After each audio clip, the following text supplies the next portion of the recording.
নরসিংহপুর ব্লকে 4টি পঞ্চায়েতের সভাপতি নির্বাচন হওয়ার কথা থাকলেও 3টি পঞ্চায়েত সভাপতি নির্বাচন করা হয়।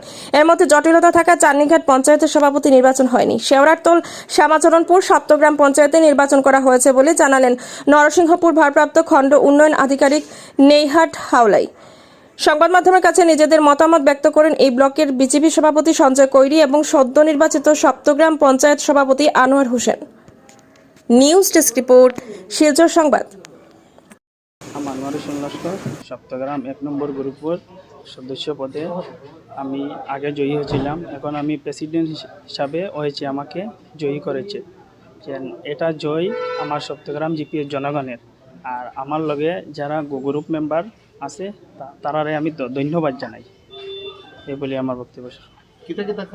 জিপিতে যেগুলা কাজ পেন্ডিং আছে, আমার দাদা তারা আছেন, সবার সাথে কথা বলে আমি কাজ করব।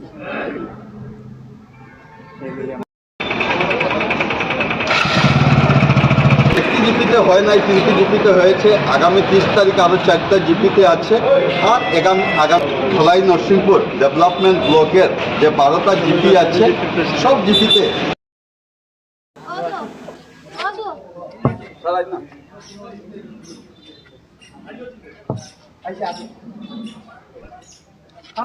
সামনে দিয়ে